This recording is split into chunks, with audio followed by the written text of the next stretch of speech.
No ar, mais um podcast do Ogro. Um oferecimento Ogro Historiador. Olá, ouvintes do podcast do Ogro, tudo bem?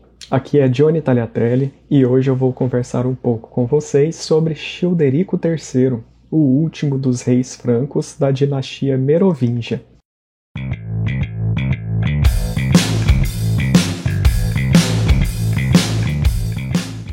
A partir de agora, eu vou dedicar cada um dos meus ungüentos às abordagens das deposições de governantes. Em cada episódio eu vou lidar com um governante diferente. Na minha tese de doutorado, eu trabalhei com a deposição de Sancho II de Portugal, destituído pelo Papa Inocêncio IV e considerado um rei negligente. Achei uma boa começar hoje com Childerico III, muitas vezes chamado de O Idiota ou Rei Fantasma. Começo com a citação de uma fonte. O autor é Eginhardo, o biógrafo de Carlos Magno, e ele diz o seguinte sobre Childerico III. A família dos Merovingios, a partir da qual os francos costumavam escolher seus reis, durou comprovadamente até o rei Childerico, que sob ordem de Estevão, pontífice de Roma, foi deposto, tonsurado e confinado em um mosteiro. Mas embora a família encontrasse seu fim com ele, na verdade eles não tinham vigor há muito tempo, e o título de rei já não se distinguia em nada além de um título vazio. Portanto, a riqueza e o poder do reino foram mantidos por alguns prefeitos do palácio, que eram chamados de mordomos, e a quem pertencia a autoridade suprema. Nada restava mais ao rei do que isso. Estava contente com o nome de rei. Com seus longos cabelos e barba, sentava-se no trono e apresentava a imagem do poder. Ele ouvia legados vindos de longe e, na partida deles, dava-lhes, por aparente autoridade, respostas às quais ele tinha sido instruído ou ordenado.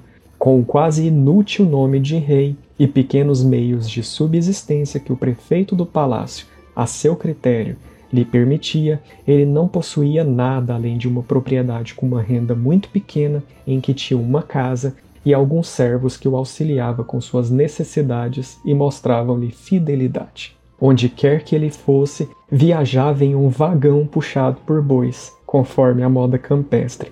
Assim, ele costumava ir ao palácio. Assim, ia à assembleia de seu povo, que era realizada anualmente para assuntos do reino. Então ele costumava voltar para casa. O prefeito do palácio assumiu a administração do reino e de tudo em que era preciso atuar, tanto os assuntos domésticos como estrangeiros. O trecho é da obra Vida de Carlos Magno, escrita por Eginhardo no século IX. Como podemos notar, o texto aborda Childerico com um certo deboche. Vamos entender isso um pouco melhor. É dito que os reis merovingios anteriores ao nosso eram governantes apenas no nome, enquanto o trabalho de governar realmente recaía sobre os prefeitos do palácio, o que chamamos de mordomo, como vocês notaram aí no documento. Pepino Breve, o pai de Carlos Magno, que assume o trono após a deposição de Childerico, era filho de Carlos Martel, personagem histórico famoso por sua vitória contra os muçulmanos na Batalha de Poitiers. Carlos Martel se tornou mordomo ainda durante o governo de Childerico II, monarca com quem chegou a entrar em confronto. O trono ficou vago desde a morte de Teodorico IV em 737, e a partir daí o Carlos Martel ele governou sozinho. Quando ele morreu, o Carlos, ele dividiu o reino merovingio entre seus filhos Pepino e Carlomano.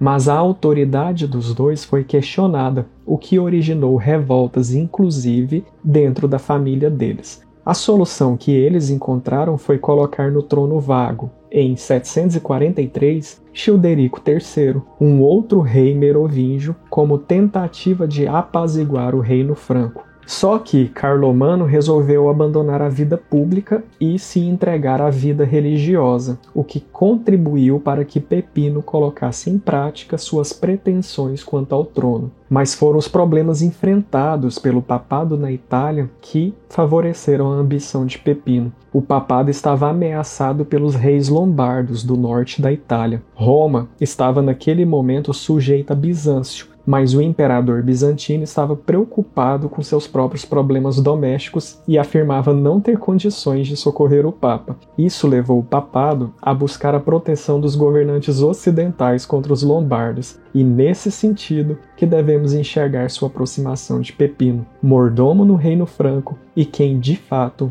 governava. Em 751, o último rei merovingio foi deposto. Seus vassalos foram liberados do juramento de fidelidade e Pepino foi ungido como rei no seu lugar. Tinha chegado a vez da dinastia carolíngia. A mudança permitiu que os carolíngios começassem o trabalho para difamar a dinastia anterior, e é desse modo que podemos entender o relato de Eginhardo e a forma pejorativa como ele se refere a Childerico III e aos merovingios. Como produzia uma peça de propaganda carolíngia, Eginhardo depreciava Childerico. Por isso falamos no início em deboche. A referência à aparência de autoridade do antigo rei, com seus cabelos longos e barbas, além dos carros de boi, está no texto para zombar mesmo. Assim foi potencializada a representação de Childerico como um rei fraco, preguiçoso, inútil. Esse tipo de recurso era utilizado para dar legitimidade à realeza de Pepino